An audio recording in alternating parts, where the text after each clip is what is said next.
आगमनम् आगमनम् आगमनम् नमो आयिरीयाडं इडमो वज्रायाडं इडमो लोये सौव साहुडम। जब ललितानंद सिद्ध ब्रह्मेष्ठी भगवान ने की, मूल नायक श्री महावीर भगवान ने की, आचार्य भगवान जिनसेन स्वामी की, आचार्य गुरु विराग सागर जी महामुनि राज की, चर्या सुमुनि आचार्य श्री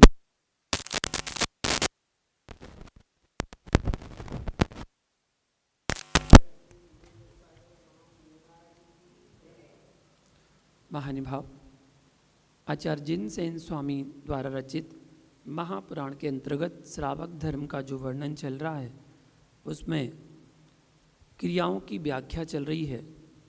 किस प्रकार गर्भाधान्य क्रियाओं के बारे में जाना, उसके बाद दीक्षान्वय क्रियाओं के बारे में जाना, और दीक्षान्वय क्रियाओं के पूर्ण होने के बाद अब विभिन्न और भी क्रियाओं के बारे में भरत चक्रवर्ती के द्वारा यहाँ पर वर्णन किया जा रहा है। तो कल हमने पहली क्रिया के बारे में जाना था, और वो क्रिया थी सद्गृहीत्व क्रिया। आज दूसरी क्रिया के बारे में जान रहे हैं। सद्गृहीत क्रिया हुई उपर्युक्त प्रकार से गृहस्थ धर्म का विधिवत पालन करके गृहवास से विरक्त होने वाले श्रावक का जो दीक्षा ग्रहण करना है, वही परिव्राज्य क्रिया है। परिव्राज्य क्रिया जो दीक्षा धारण की जा रही है, वो क्रिया परिव्राट मतलब गृह स्वामी के निर्वाण दीक्षा रूप भाव को परिव्राज्य कहते हैं। इस परिव्राज्य क्रिया में निर्ममत्व वृत्ति से जात रूप दिगंबर भेष को धारण किया जाता है।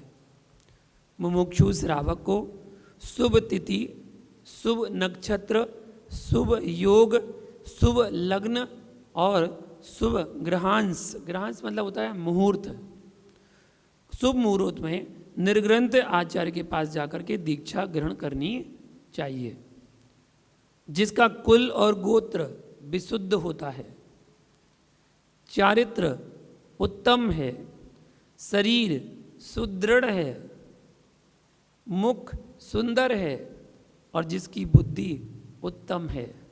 ऐसे पुरुष ही दीक्षा ग्रहण करने की योग्यता मानी गई है। दीक्षा ग्रहण करने के लिए इतनी सारी विशेषताएं दी हैं। सबसे पहले तो दिया है आपका उत्तम कुल होना चाहिए। छोटे कुल वाले, नीच कुल वाले दिगंबर मुनि दीक्षा धारण नहीं कर सकते। उत्तम कुल चाहिए, साथ ही उत्तम गोत्र चाहिए, और चारित्र आपका उत्तम होना चाहिए, शरीर आपका सुदृढ़ होना चाहिए। पता चले इतना कमज़ोर शरीर है कि थोड़ा सा विहार किया और चक्कर खा के गिर गए, तो ऐसा भी नहीं। शरीर आपका सुदृढ़ होना चाहिए, और ऐसा नहीं मुख भी सुंदर होना चाहिए। अगर मुख सुंदर है तभी व्यक्ति प्रभावित होगा। जिसकी बुद्धि भी उत्तम हो, ऐसा व्यक्ति दीक्षा ग्रहण करने के योग्य माना गया है। जिस दिन ग्रहों का उपराग हो, सूर्य चंद्र का ग्रहण हो, अथवा उन पर परिक्षेप मंडल हो, इंद्रधनुष प्रकट हो रहा हो, वक्र या क्रूर ग्रहों का उदय हो, आकाश मेघपटल से आच्छादित हो, 6 मास या अधिक मास का दिन हो, संक्रांति का समय हो अथवा तिथि का क्षय हो, उस दिन ज्ञानियों ने मुमुक्षुजनों का दीक्षा विधान स्वीकार नहीं किया है। मतलब ऐसे समय पर दीक्षार्थी को दीक्षा नहीं देनी चाहिए।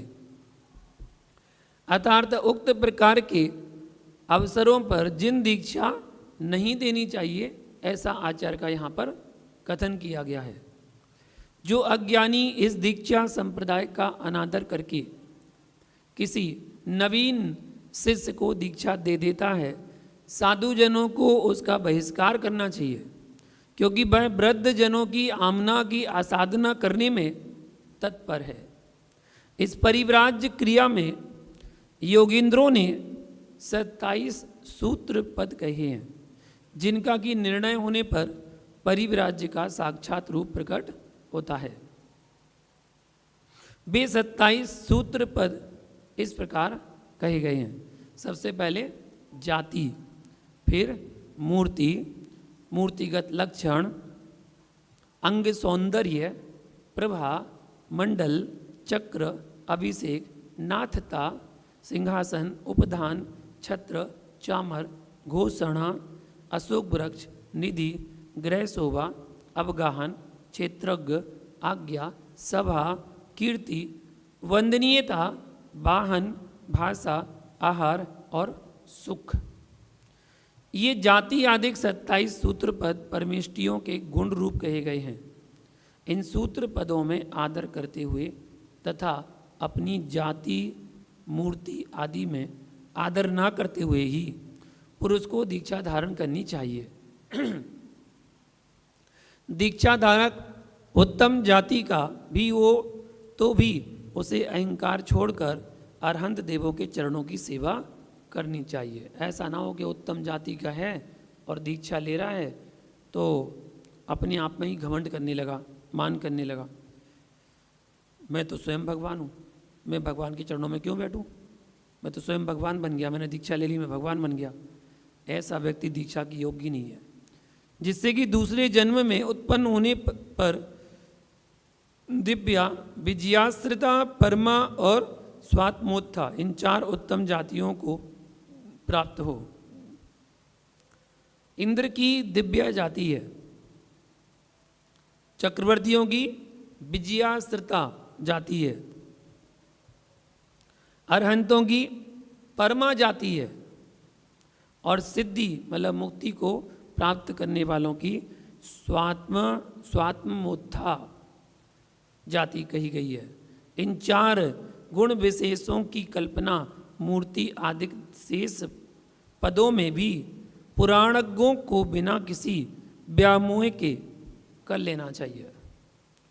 किसी किसी पद में 3 ही पदों की कल्पना मानी गई है। जो मुनि दिव्य आदि मूर्तियों को प्राप्त करना चाहता है वह अपनी मूर्ति को कृश करे और प्राणियों की मूर्तियों की रक्षा करता हुआ तप का आचरण करे। यहाँ मूर्ति मतलब अपना शरीर। इसी प्रकार अनेक लक्षणों को धारण करने पर भी अपने लक्षणों को उल्लेखनीय नहीं मानता हुआ वह साधु जिनेश्वरों के लक्षणों का चिंतन कर तपश्चरण करे। अनिवार्य परंपरा वाले दिव्य सौंदर्य आदि का इच्छुक वह साधु अपने शरीर के सौंदर्य को मलिन करता हुआ उस तपस्चरण करे, उग्र तपस्चरण करे। जब साधु उग्र तपस्या करता है तो शरीर पर मल आदि लग जाता है। मल आदि लगने से उनकी जो शरीर की छवि है वो मलिन दिखने लगती है। वो बाहर से भली मलिन दिख रहे हैं लेकिन अंदर से बिल्कुल पवित्र हैं। कभी कभी देखा होगा आपने, कोई कोई मुनिराज वैयावृत्ति नहीं करवाते, तो वैयावृत्ति करते हैं जो वो तो साफ सुथरे दिखते हैं, लेकिन जो वैयावृत्ति नहीं करवाते हैं उनके शरीर में मल जमने लगता है। क्योंकि जब निकलते हैं तो धूल मिट्टी तो उड़ती है, तो धूल मिट्टी लग जाती है जिससे वो जम जाती है और इससे उनका शरीर मलिन दिखने लगता है। कहीं कहीं स्थानों पर जैसे पीठ में, कंधों पर और एड़ियों पर आदि आदि जहाँ पर बैठते हैं वहाँ पर, तो इन स्थानों पर मैल जम जाता है, इसकी वजह से मलिन दिखने लगते हैं। तो क्या बताया, अपने शरीर के सौंदर्य को मलिन करता हुआ उग्र तपस्चरण करे। अपने शरीर से उत्पन्न हुई प्रभा का ध्यान करता हुआ शीघ्र ही महाप्रभा को धारक हो जाता है। जो योगी मणि, तैल दीपक आदि के समान अपने तेज को छोड़कर तेजोमय जिन भगवान की सेवा करता है वह भामंडल से समुज्वल होता है। जो परम शांति का धारक साधु गृहस्थ अवस्था वाले अस्त्र शस्त्र और वस्त्र को छोड़कर जिन देव की आराधना करता है वह धर्म चक्र का स्वामी होता है। अस्त्र शस्त्र और वस्त्र सबको छोड़कर। जो मुनि स्नान आदि संस्कार छोड़कर स्नातक जिन देव का आश्रय लेता है वह सुमेरु के शिखर पर परम जन्माभिषेक को प्राप्त होता है। स्नातक मुनि किसको कहते हैं? स्नातक मुनि किसको कहते हैं? कौन से गुणस्थान के मुनिराज? हाँ, 13वें गुणस्थान के साधु कहते हैं स्नातक। जो 13वें गुणस्थान वर्ती है, अनंत अवस्था को प्राप्त कर ली है, उनको मिलेगी डिग्री, कॉलेज की डिग्री। कॉलेज की डिग्री मिलती तो क्या कहते उसे? हिंदी में क्या बोलते? क्या कर लिया इसने? स्नातक कर लिया। इंग्लिश में बोलोगे ग्रेजुएशन हो गया, और हिंदी में क्या बोलोगे? स्नातक हो गया। और एमए कर लिया तो स्नातकोत्तर हो गया, स्नातकोत्तर हो गया। स्नातक कॉलेज की डिग्री स्नातक कहते हैं। तो 12वीं क्लास के बाद आती है स्नातक, है ना? तो 12वें गुणस्थान के बाद आता है स्नातक मुनि। स्नातक मुनि 13वें गुणस्थान वर्ती मुनिराज को स्नातक कहते हैं। और 12वें गुणस्थान मूर्ति को मुनि को क्या कहते हैं? मुनिराज।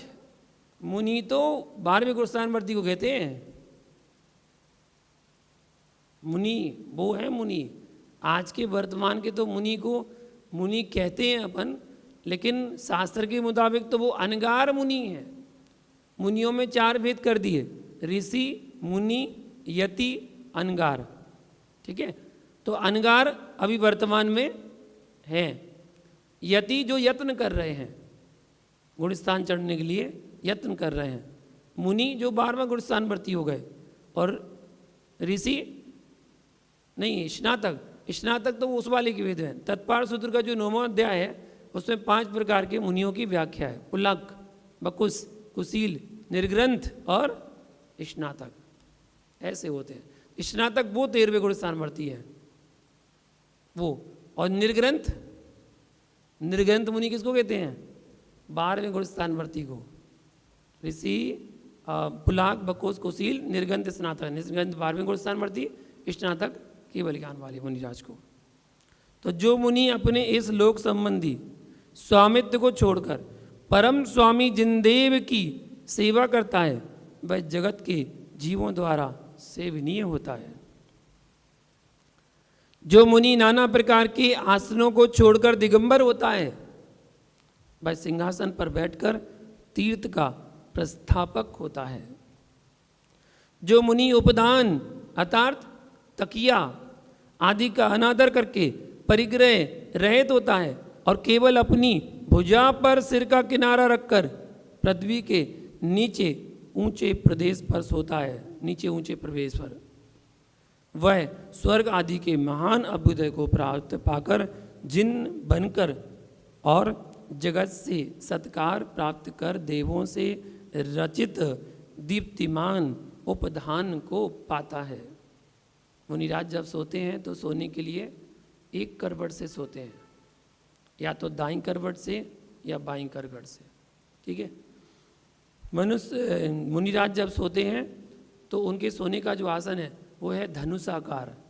धनुष के आकार से मुनिराज विश्राम लेते हैं, थोड़ा सा विश्राम लेते हैं, जहाँ पर उनके हाथ और पैर दोनों सुकड़े हुए होते हैं। ऐसे करवट से लेते हैं, धनुष आकार से लेते हैं विश्राम, और कुछ विश्राम लेते हैं। मुनिराज कभी सीधे नहीं सोते, मुनिराज कभी उल्टे नहीं सोते। सीधे मतलब स्ट्रेट, दोनों हाथ फैला के, दोनों पैर फैला के, और ऊपर को आसमान को देख रहे हैं, ऐसे नहीं सोते। और मुनिराज पीठ के बल, पेट के बल नहीं सोते, ना पीठ के बल सोते हैं ना पेट के बल। ऐसे नहीं कि पूरे चित्त लेट गए और फिर सो रहे, नहीं, ऐसे भी नहीं। उन्हें तो करवट से ही सोने का विधान बताया कि वो एक करवट से मुनिराज लेटें, विश्राम करें। जो मुनि शीत और आतप से रक्षा करने वाले अपने छत्र आदि राज वैभव को छोड़ता है वह प्रकाशमान रत्न वाले 3 छत्रों से स्वयं सुशोभित होता है। जो नाना प्रकार के बीजनों के परित्याग पूर्वक तपोविधि का अनुष्ठान करता है, वह जिन पर्याय में अर्थात तीर्थंकर बनने पर 64 चवरों से बीजमान होता है। जो वाद्य संगीत आदि सुनने का त्याग कर विधिवत तप को करता है, वह देव दुंदुभियों की निर्घोष द्वारा जय जयकार रूप घोषणा को प्राप्त होता है। जिसने अपने उद्यान आदि के वृक्षों की छाया को छोड़कर तप किया है, इसी कारण से अरहंत अवस्था में उसे अशोक महावृक्ष प्राप्त होता है। जो अपने योग्य धन को छोड़कर निर्ममत्व भाव को प्राप्त होता है, वह स्वयं आकर दूर समुद्रण द्वार पर खड़ी हुई निधियों से सेवित होता है। जो सर्व ओर से सुरक्षित ग्रह की शोभा को छोड़कर तपस्या करता है, उसके श्री मंडप अर्थात समूसरण आदि की शोभा अपने आप ही सम्मुख आती है। जो गहन वनों में निवास कर तपों का अवगाहन करता है, उसके समूह शरण में 3 जगत की जनता को स्थान देने वाली अवगाहन शक्ति प्राप्त होती है। कितने लोगों को? सब 3 लोग का नाम आ गया। 3 लोग के लिए जो क्षेत्र वास्तु आदि को का परित्याग कर अपनी शुद्ध आत्म रूप क्षेत्रज्ञता को प्राप्त करता है, उसके तीनों जगत के क्षेत्र को स्वाधीन रखने वाला परम ऐश्वर्य प्राप्त होता है। जो अपनी आज्ञाभिमान को छोड़कर मौन को धारण करता है, वह सुर असुरों द्वारा श्रोधार्य परम आज्ञा को प्राप्त होता है। जो अपने इष्ट सेवक बंधु आदि की सभा को छोड़कर तप करता है, वह परम आप्त पद प्राप्त होने पर त्रिजगत की सभा अर्थात समूह शरण में विराजमान होता है। जो अपने गुणों की प्रशंसा करना छोड़कर इच्छा रहित हो महान तपस्चरण करता है और अपनी स्तुति निंदा में समान रहता है, उसका यश भुवन के ईश्वर इंद्रादिकों द्वारा गाया जाता है।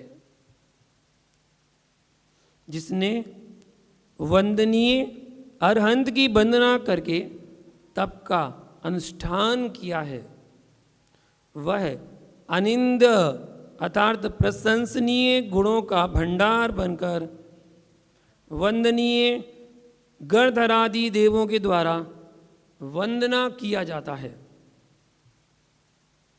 जो पादत्राण मतलब जूता, जो पात्राण जूता और वाहन का परित्याग कर और पादचारी बनकर तपस्चरण करता है, वह देवस्थापित पद्यों के मध्य भाग पर पादन्यास के योग होता है। जो वचन गुप्ती को धारण कर अथवा हितकारिणी वाणी बोलता हुआ तप में स्थिर रहता है, उसकी समस्त सभा को प्रसन्न करने वाली दिव्य भाषा प्राप्त होती है।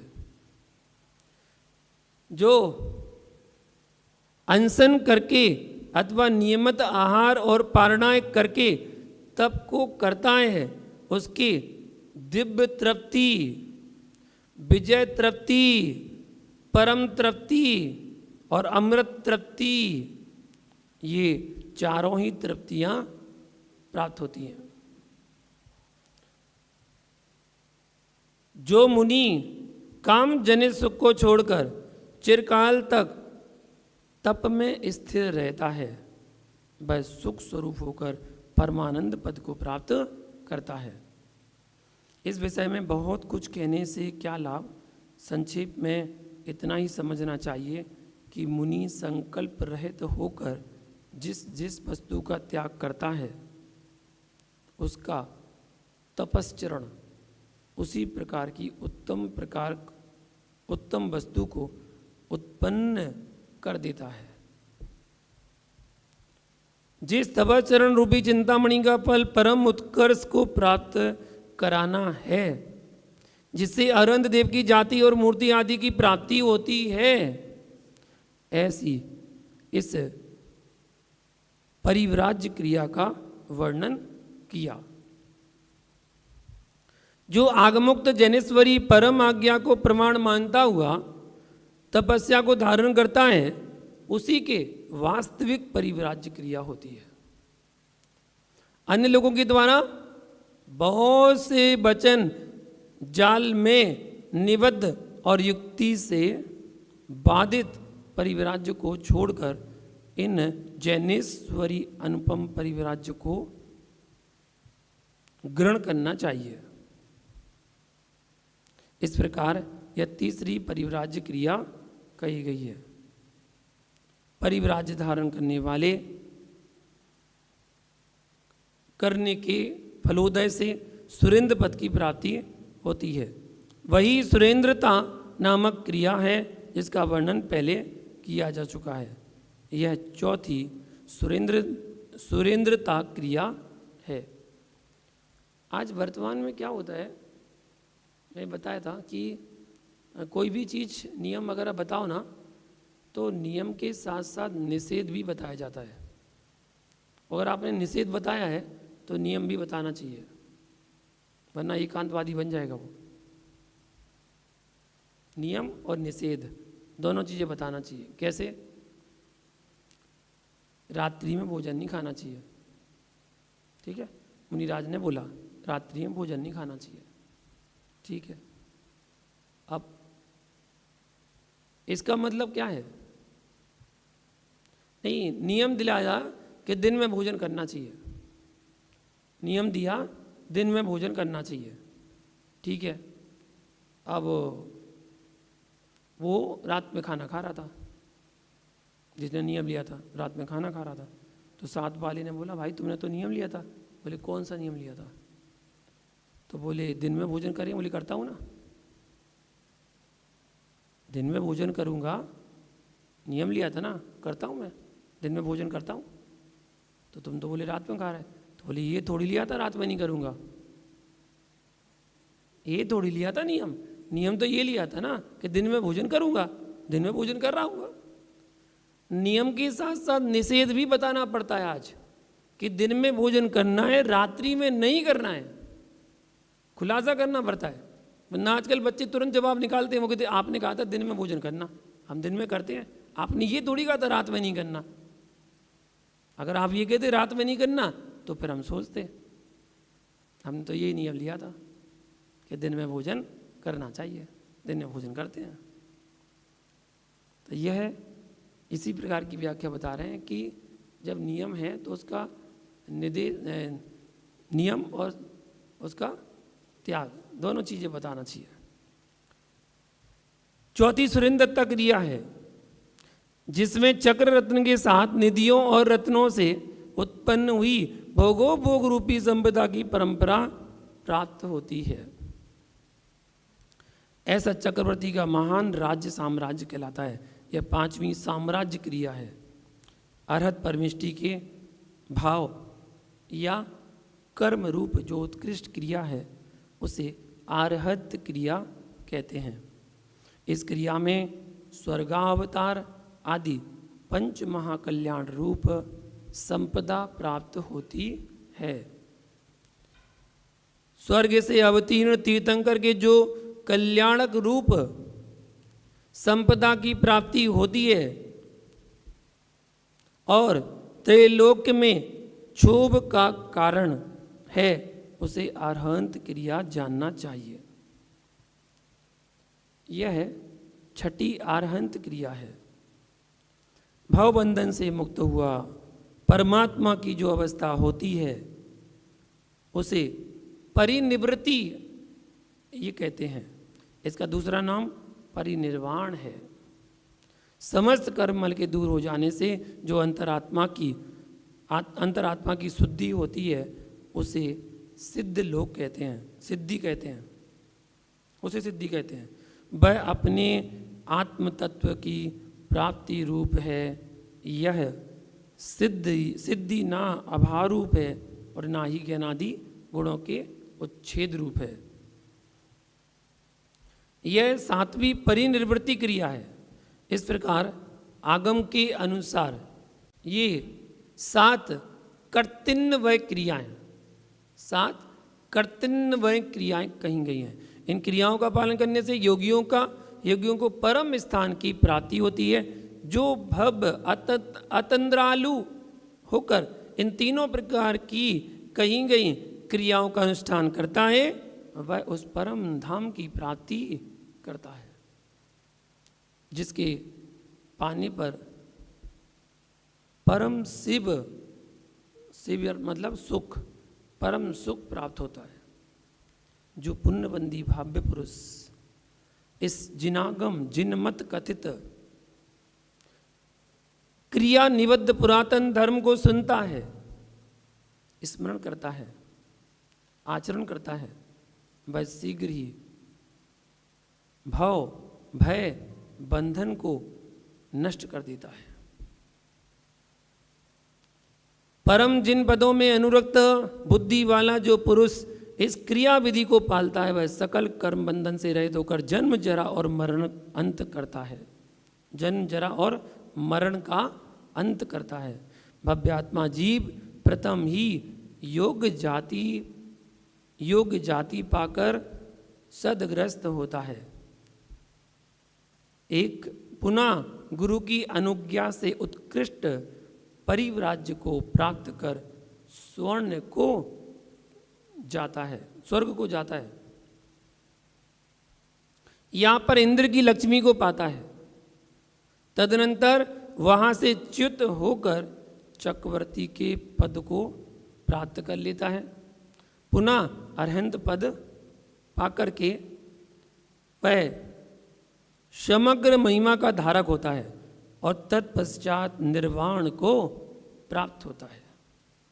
ये कर्तन्वय क्रियाएं कहलाती हैं। इस प्रकार भगवत जिन सेनाचार्य प्रणीत त्रिषष्टि लक्षण महापुराण संग्रह में दीक्षान्वय और कर्तन्वय क्रियाओं का वर्णन करने वाला यह 39वां पर्व पूर्ण हुआ।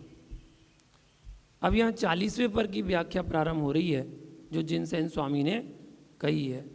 प्रारंभ करते हैं।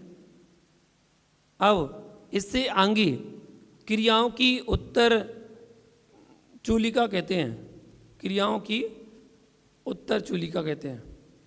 इस उत्तर चूलिका में तीनों प्रकार की क्रियाओं का विशेष निर्णय किया जाएगा। इस उत्तर चूलिका में सर्वप्रथम क्रियाकल्प की सिद्धि के लिए मंत्रों का उद्धार किया जाएगा, क्योंकि योगियों के भी क्रिया की सिद्धि मंत्रों के अधीन मानी गई है। गर्भाधान आदि क्रियाओं के आरंभ में सबसे पहले 3 छत्र, 3 चक्र और 3 अग्नियां स्थापित करनी चाहिए। वेदी के मध्य भाग में विधि पूर्वक जिनेंद्र की प्रतिमा स्थापन करना चाहिए।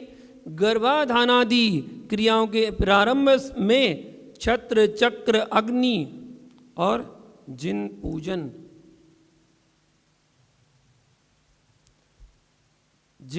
पूजन के समय यह लक्ष्मण विधि मंत्र कल्प माना गया है। इन क्रियाओं के करते समय जल से भूमि शुद्धि करने के लिए नीरजसम, नीरजस शब्द को चतुर्थी विभक्ति लगाकर अंत में नमः पद बोलना चाहिए। अर्थात नीरंजसे नमः, कर्म रज से रहित जिनेन्द्र देव को नमस्कार हो। वो अष्ट कर्मों से रहित हुए वो सिद्ध भगवान बन जाते हैं। यह मंत्र बोलकर भूमि पर जल सिंचन करें। इस मंत्र का फल भूमि की परम शुद्धि है। तदनंतर डाब का आसन ग्रहण करते समय विघ्नों की उपशांति के लिए दर्प मथनाय नमः, अहंकार का मथन करने वाले जिनेन्द्र देव को नमस्कार हो। यह पद बोलना चाहिए। भूमि को गंध समर्पण करते समय शील गंधाय नमः, शील रूप सुगंध को धारण करने वाले जिनेन्द्र देव को नमस्कार, जिनेन्द्र देव को नमस्कार हो। वह यह मंत्र बोलना चाहिए। पुष्प प्रदान करते समय विमलाय नमः, मल रहे जैन जिनेन्द्र देव के दर्शनों को नमस्कार हो। यह मंत्र बोलना चाहिए।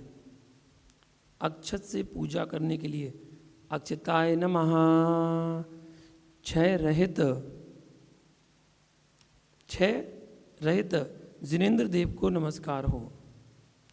यह मंत्र बोलें धूप से पूजन करते समय श्रुत धूपाय नमः, अक्षताय नमः,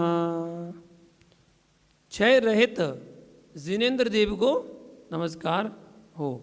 यह मंत्र बोलें धूप से पूजन करते समय श्रुत धूपाय नमः। सर्वज्ञ सुने जाने, ठीक है, सर्वज्ञ सुने जाने वाले यश रूप गंध के धारक जिनेन्द्र देव को नमस्कार हो। यह मंत्र बोलें कितनी बार? दीप चढ़ाते समय ज्ञानोदयुक्ताय नमः, अहंकार का मथन करने वाले जिनेन्द्र देव नमस्कार हो। यह मंत्र बोलें अमृतमय नैवेद्य की चढ़ाते समय परम सिद्धाय नमः, सर्वोत्कृष्ट सिद्धि परमेष्टि को नमस्कार हो। यह मंत्र बोलें। इन मंत्रों के द्वारा भूमि तल के विधि पूर्वक संस्कार युक्त शुद्ध करके तपश्चरण उत्तम द्विजों को बक्ष्यमाण पीठिका मंत्र पढ़ना चाहिए। ये पीठिका मंत्र इस प्रकार है। पहले सत्यजात पद के अंत में चतुर्थी विभक्ति लगाकर अंतर में नमः नमः पद बोले। सज्जाताय नमः मतलब सत्य रूप जन्म के धारक जिनेन्द्र देव के लिए नमस्कार हो। पुनः अर्हत जात शब्द के अंत में चतुर्थी विभक्ति के साथ नमः पद बोलें। अर्हत जाताय नमः पूज्य एवं प्रशंसनीय जन्म के धारक जिनेन्द्र के लिए नमस्कार हो। तत्पश्चात परम जाताय नमः उत्कृष्ट जन्म वाले अनुपम जाताय नमः अनुपम जन्म वाले जिनेन्द्र देव को नमस्कार हो। इन पदों को बोलें। पुनः स्वाध्याय नमः स्वयं ही प्रधानता को प्राप्त जिनेन्द्र को नमस्कार हो। अचलाय नमः, स्वरूप में अचल रहने वाले जिनेंद्र देव को नमस्कार हो। और अक्षयाय नमः, अविनेश्वर परमेश्वर को नमस्कार हो। इन पदों को बोलें। तदनंतर अव्याबाधाय नमः, सर्व बाधाओं से रहित देव को नमस्कार हो। अनंत ज्ञानाय नमः, अंत ज्ञानी देव को नमस्कार हो। अनंत ज्ञानियों को नमस्कार। अनंत दर्शनाय नमः, अनंत दर्शन वाले देव को नमस्कार हो। और अनंत वीर्याय नमः, अनंत वीर के धारक देव को नमस्कार हो। नीरज से नमः, कर्म रज से रहित देव को नमस्कार हो। निर्मलाय नमः, पाप मल से रहित देव को नमस्कार हो। अच्छेद्याय नमः, जिनका किसी प्रकार से छेदन वेदन नहीं किया और जो मात्र एक वस्त्र छेदन नहीं किया, जो जा सके ऐसे देव को नमस्कार हो। अवेद्याय नमः, किसी प्रकार के भेद को नहीं प्राप्त होने वाले देव को नमस्कार हो। और अजराय नमः, वृद्ध अवस्था से रहित देव को नमस्कार हो। इन पदों को बोलें। तदनंतर अमराय नमः, मरण रहित देव को नमस्कार हो। अप्रमेयाय नमः, अल्प ज्ञानियों को अगम्य देवों को नमस्कार हो। अगर्भवासाय नमः, गर्भवास से रहित देव को नमस्कार हो। अक्षोभ्याय नमः, कभी किसी के द्वारा क्षोभ को नहीं प्राप्त होने वाले देव को नमस्कार हो। अविलीनाय नमः, कभी विलय को नहीं प्राप्त होने वाले देव को नमस्कार हो। परम धनाय नमः, परम सघनता को प्राप्त देव के लिए नमस्कार हो। इन पदों को बोलें। इस प्रकार श्लोक पठित अव्याभाद आदि शब्दों के साथ चतुर्थी विभक्ति लगाते हुए अंत में नमा पद का प्रयोग करें। इस प्रकार से आगे के श्लोकों में कहे जाने वाले शब्दों के साथ चतुर्थी विभक्ति लगाकर अंत में नमा बोलें। चतुर्थी विभक्ति उनके लिए, के लिए शब्द आता ना, के लिए चतुर्थी विभक्ति में। पुनः मंत्र को जानने वाले द्विज आदि में परम काष्ठ और अंत में योग्य रूपाय पद को जोड़कर अंत में नमः शब्द को बोलें। अर्थात परम काष्ठ योग रूपाय नमः, चरम सीमा को प्राप्त योग स्वरूप वाले देव को नमस्कार हो। इसके आगे के पदों के अंत में नमो नमः लगाकर बोलना चाहिए। यथा लोकाग्र वासनी नमो नमः, लोक शिखर पर निवास करने वाले सिद्ध परमेष्टि को बार बार नमस्कार हो। परम सिद्धेभ्यो नमो नमः, परम सिद्ध भगवंतों को बार बार नमस्कार हो। अरहत सिद्धेभ्यो नमो नमः, अरिहंत सिद्धों को बार बार नमस्कार हो। केवली सिद्धेभ्यो नमो नमः, केवली सिद्धों पर बार बार नमस्कार हो। अंतकृत सिद्धेभ्यो नमो नमः, अंतकृत केवली होकर सिद्ध होने वाले सिद्धों को बार बार नमस्कार हो। परस्पर सिद्धेभ्यो नमो नमः, परंपरा से हुए सिद्धों को बार बार नमस्कार हो। अनादि परंपर सिद्धेभ्यो नमो नमः, अनादि काल से होने वाले सिद्धों को बार बार नमस्कार हो।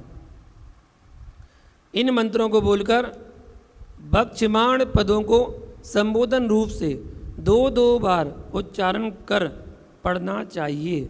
यथा हे सम्यक दृष्टि, हे आसन्न भव्य, हे निर्वाण पूजार्य बोलकर अंत में अगींद्र स्वाहा बोले। इस मंत्र का अर्थ यह है, हे सम्यक दृष्टि, हे सम्यक दृष्टि, हे निकट भव, हे निकट भव, हे निर्वाण पूजा के योग्य, निर्वाण पूजा के योग्य अग्नि कुमार देवों के इंद्र, तेरे लिए यह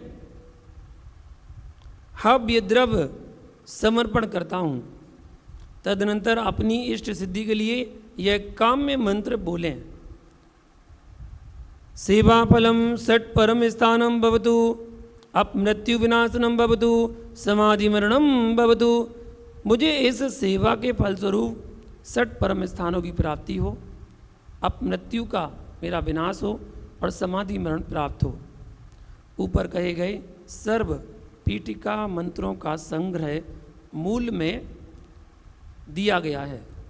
ये सब पीठिका मंत्र कहलाते हैं। इन सबको पीठिका मंत्र के अंतर्गत रखा गया है। अब इससे आगे आगम अनुसार अनुक्रम से जाति मंत्र कहेंगे। तांत्र अर्थात षष्ठी विभक्ति यंत्र सत्य जन्म पद के आगे शरण और उसके आगे प्रपद्यामी यह पद बोले। अर्थात सत्य जन्मना शरणम प्रपद्यामी, मतलब मैं सत्य रूप जन्म के धारक अरहंत देव की शरण को प्राप्त होता हूँ। तदनंतर अरहत जन्मना शरणम प्रपद्यामी, मैं अरहंत पद के योग्य जन्म लेने वाले की शरण को प्राप्त होता हूँ। तत्पश्चात अरहन मात्र पद, अरहत शुद्ध पद, अनादि गमन पद और अनुपम जन्म पद के आगे षष्ठी विभक्ति लगाकर शरणम प्रपद्यामी पद लगावें। तद्यथा अरहन मातु शरणम प्रपद्यामी, अरहंत देव की माता के शरण को प्राप्त होता हूँ। अरहत सुत शरणम प्रपद्यामी, अरहंत देव के पुत्र की शरण को प्राप्त होता हूँ। अनादि गमन से शरणम प्रपद्यामी, अनादि अनंत ज्ञान के धारक की शरण को प्राप्त होता हूँ। और अनुपम जन्मना शरणम प्रपद्यामी, अनुपम जन्म के धारक की शरण को प्राप्त होता हूँ। तदनंतर रत्नत्रयस्य शरणम प्रपद्यामी, रत्नत्रय धर्म की शरण को प्राप्त होता हूँ। यह मंत्र बोले। पुनः सम्यक दृष्टि, ज्ञान मूर्ति और सरस्वती के संबोधन विभक्ति वाले पदों को दो दो बार बोलकर अंत में स्वाहा शब्द का उच्चारण करें। तद्यथा हे सम्यक दृष्टि ज्ञान मूर्ति सरस्वती सरस्वती स्वाहा। क्या अर्थ है इसका? हे सम्यक दृष्टि ज्ञान मूर्ति सरस्वती देवी, मैं तेरे लिए हव्य समर्पण करता हूँ। तत्पश्चात काम्य मंत्र पूर्व के समान ही पढ़ना चाहिए। ऊपर कहे गए सर्व जाति मंत्रों का संग्रह मूल में दिया गया है। ये सब जाति मंत्र जाति संस्कार के कारण है। अब इससे आगे निस्तारक मंत्र कहते हैं। उनमें सर्वप्रथम सत्य जाता ये स्वाहा, स्वरूप जन्म वाले देव के लिए यह हव्य समर्पण करता हूँ। यह मंत्र स्मरण किया गया है। पुनः अरहत जाताय स्वाहा, अरहंत रूप जन्म के धारक देव के लिए यह हव्य समर्पण करता हूँ। यह मंत्र बोले। पुनः षटकर्मणि स्वाहा, देव पूजादि षटकर्म करने वाले के लिए यह हव्य समर्पण करता हूँ। इस मंत्र को द्विज उच्चारण करें। उसके पश्चात ग्राम यतये स्वाहा, ग्राम यति के लिए यह हव्य समर्पण करता हूँ। यह मंत्र बोले। तदनंतर अनादि श्रोत्रियाय स्वाहा, अनादिकाल श्रुत के अध्येता को यह हव्य समर्पण करता हूँ। तदनंतर स्नातकाय स्वाहा, स्नातक अरहंत के लिए यह हव्य समर्पण करता हूँ। श्रावकाय स्वाहा, श्रावक के लिए यह हव्य समर्पण करता हूँ। ये 2 मंत्र बोले। तत्पश्चात देव ब्रह्मणाय स्वाहा, सुरु ब्रह्मांड के लिए हव्य समर्पण करता हूँ। और अनुपमाय स्वाहा, अनुपम देवों के लिए हव्य समर्पण करता हूँ। ये पद बोलने चाहिए। तदनंतर सम्यक दृष्टि, निधिपति और वैश्रवण शब्द का 2-2 बार संबोधन कर अंत में स्वाहा पद बोलें। यथा सम्यक दृष्टि, निधिपति निधिपति, वैश्रवण स्वाहा। हे सम्यक दृष्टि और निधियों के स्वामी कुबेर, तुम्हें मैं यह हव्य समर्पण करता हूँ। अब मतलब अर्घ्य लग रहा है। तत्पश्चात मंत्र वित्ता द्विजपूर्वक काम्य मंत्र बोले। उपर्युक्त सर्व निस्तारक मंत्रों का समूह मूल में दिया गया है। अब इससे आगे उपास का अध्ययन शास्त्र के अनुसार ऋषिंगत कहता है। ये ऋषि मंत्र इस प्रकार है। प्रथम ही सद्य जाताय नमः, सत्य जन्म के धारक जिनेंद्र देव को नमस्कार हो। यह अर्हत जाताय नमः, अर्हत रूप जन्म के धारण देवों को नमस्कार हो। इस पद का उच्चारण करें। तदनंतर निर्गंताय नमः, निर्गंत गुरु को नमस्कार हो। वीतरागाय नमः, वीतराग देव को नमस्कार हो। महाव्रताय नमः, महाव्रतधारी को नमस्कार हो। त्रिगुप्ताय नमः, 3 गुप्तियों के धारक को नमस्कार हो। महायोगाय नमः, महान योग के धारक को नमस्कार हो। और विविध योगाय नमः, अनेक प्रकार के योगों के धारक को नमस्कार हो। ये मंत्र पढ़ने चाहिए 39 से 40। पुनः विविधार्थी आदि शब्दों की चतुर्थी विभक्ति के साथ नमः पद बोलें। विविधर्धर्दे नमः, विविध रिद्धियों के धारक के लिए नमस्कार हो। तदनंतर अगंधराय नमः, अंगों के पारगामी को नमस्कार हो। पूर्वधराय नमः, पूर्वधारियों को नमस्कार हो। और गणधराय नमः, गणधर देव के लिए नमस्कार हो। गणधर देवों के लिए नमस्कार। गणधराय नमः, गणधर देवों के लिए नमस्कार हो। पुनः परमर्शिभ्य, इस पद से परे नमो नमः पद कहना चाहिए। अर्थात परमर्शिभ्यो नमो नमः, परम ऋषियों को बार बार नमस्कार हो।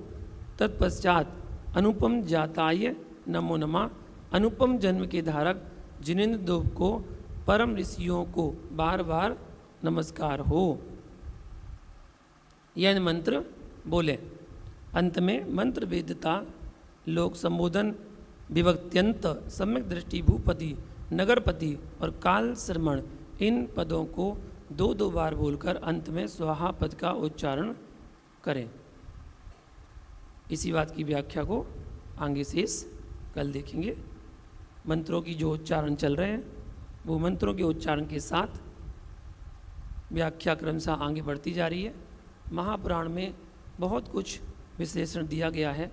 उसमें बच्चा जब गर्भ लेता है तो गर्भ से लेकर मोक्ष जाने तक की सारी जो क्रियाएं हैं वो क्रमशः कब कब क्या क्या करना चाहिए वो सब कुछ बताया गया है।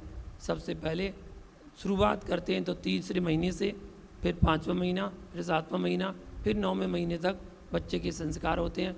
और उसके बाद बढ़ते क्रम में जैसे जैसे उसकी आयु बढ़ती जाती है वैसे वैसे संस्कार होते हैं। तो वो सारे संस्कारों का वर्णन महापुराण में बताया गया है और कब कब सब कुछ बताया। अब इसके बाद ये करना, इसके बाद ये करना, कौन कौन सी क्रिया किसके बाद करनी है, सब कुछ विशेषण उसमें दिया हुआ है, अच्छी विस्तार से दिया हुआ है। तो इस प्रकार ये जिनसेनाचार्य रचित महापुराण ग्रंथ के अंतर्गत श्रावक धर्म का वर्णन यहाँ पर अभी विराम देते हैं। इसके आगे कल जानेंगे, हो सकता है कल यहाँ पर महापुराण अंतर्गत पूरा करेंगे। आज के लिए इतना ही। जय बोलो महावीर भगवान की।